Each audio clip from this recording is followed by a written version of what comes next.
Assalamualaikum warahmatullahi wabarakatuh. Alhamdulillah hamdan wa syukran ala ni'amillah, salatan wa salaman ala rasulillah Muhammadin ibn Abdillah wa man tabi'ahu wa mawalah, amma ba'd.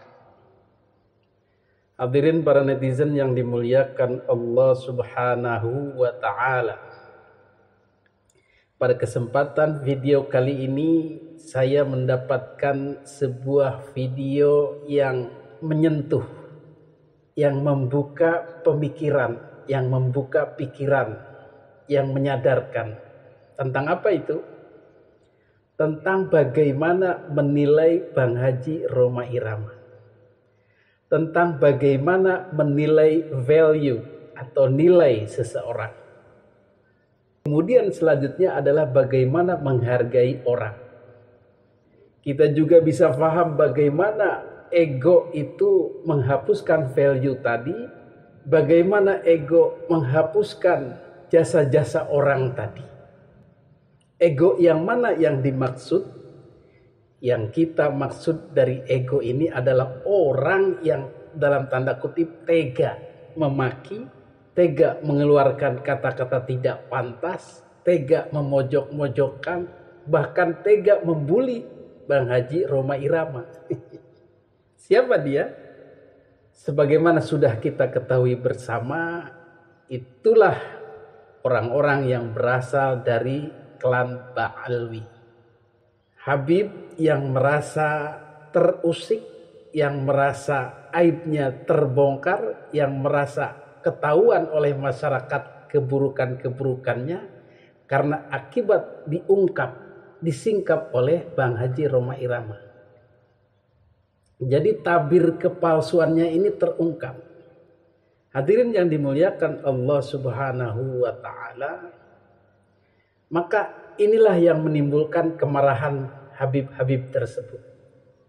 Dan tanpa memperdulikan value-nya, nilainya, sosok dari Bang Haji Rhoma Irama yang berkali-kali lipat nilainya atau value-nya lebih banyak daripada Habib-Habib tersebut. Katakan misalnya Habib Bahar bin Smith, Habib Rizik Syihab, ketika disandingkan atau dibandingkan dengan Bang Haji Rhoma Irama, maka nilainya, kemanfaatannya itu boleh dikatakan lebih besar Bang Haji Rhoma Irama. Tetapi orang-orang ini menafikan itu, menganggap itu tidak ada, menganggap bahwa merekalah yang nilainya lebih besar, merekalah yang lebih mulia, dan merekalah yang boleh menghina-hina, boleh membuli, boleh mengatakan itu fitnah dan berkata-kata kasar kepada orang yang kemanfaatannya lebih banyak, lebih besar daripada mereka itu. Hadirin yang dimuliakan Allah Subhanahu wa taala, mau tahu bagaimana kemanfaatan Bang Haji? Ini ada video dari Gus Muafik. Makanya kemarin saya lihat ada orang yang mengolok-olok Rhoma Irama itu. Saya sedih. Gus, saya sedih kok tiba-tiba ada orang maki-maki Rhoma Irama. Saya itu sedih begitu Rhoma Irama dimaki itu. Kenapa? Orang yang hidup dari Rhoma Irama itu enggak kehitung jumlahnya. Lagu Rhoma Irama menghidupi pengamen-pengamen se-Indonesia. Siapa yang orang sodakohnya paling banyak mengalahkan Rhoma Irama? Enggak ada di Jakarta. Coba sampean cek. Grup dangdut sebegitu banyak menyebar di mana-mana. Itu hidup karena lagunya Rhoma Irama. Loh, itu dia mikir dengan darah, dengan air mata Rhoma Irama itu sampai punya lagu. Habis itu lagunya dimainkan oleh pengamen-pengamen yang setiap hari dengan lagu Rhoma Irama bisa mendapatkan uang 100.000, dibawa pulang anaknya bisa makan, dibawa ke sekolahan anaknya bisa bayar SPP. Itu berapa yang hidup dari lagunya Rhoma Irama? Kok tiba-tiba ada orang mengatakan Rhoma Irama diolok-olok? Saya nggak terima itu termasuk, karena saya bukan semata-mata apa. Kalau dalam tradisi santri, hidupnya Rhoma Irama itu menghidupi jutaan orang Indo.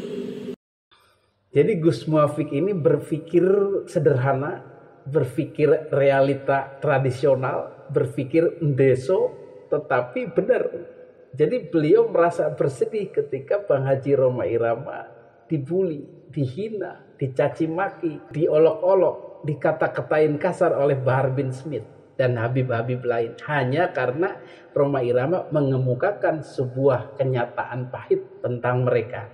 Hanya karena Bang Haji Rhoma Irama mengatakan kebenaran, qulil haq walau kana murran. Tetapi orang-orang ini, Habib ini bukannya introspeksi, malah meradang, menerjang, memaki. Hadirin yang dimuliakan Allah Subhanahu wa taala, Gus Muafik melihat Bang Haji Rhoma Irama ini seperti melihat wali. Maksudnya bagaimana? Beliau mungkin teringat oleh karomah wali, kiai besar, orang-orang bermanfaat yang ketika hidupnya membantu orang, menjadikan kemanfaatan bagi orang-orang, dan ketika matinya pun memberikan kemanfaatan bagi orang-orang. Bagaimana konkretnya? Seorang guru, seorang kiai besar, ketika beliau hidup, maka banyak orang yang hidup dari beliau. Banyak orang yang mengambil kemanfaatan baik ilmu maupun ekonomi dari beliau. Dan setelah orang itu meninggal, maka nama besarnya, pandangannya, kuburannya bahkan diziarahi orang. Banyak orang mengambil manfaat, banyak orang berdagang, kehidupan ekonomi berkembang karena orang ini, orang besar ini. Maka itulah kemanfaatan yang dilihat oleh Gus Muafik sebagai sebuah karomah, memberikan kemanfaatan bagi orang lain, karomahnya.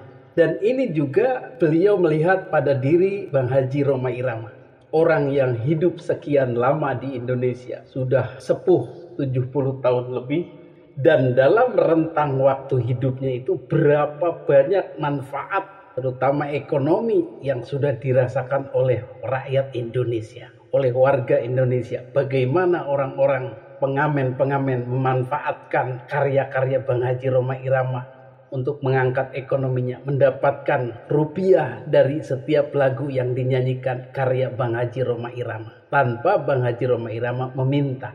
Itulah yang disebut sodaqoh jariyah yang nilainya sungguh luar biasa besar. Dan yang seperti ini mau dinafikan oleh Bahar bin Smith dan Habib Rizik Syihab.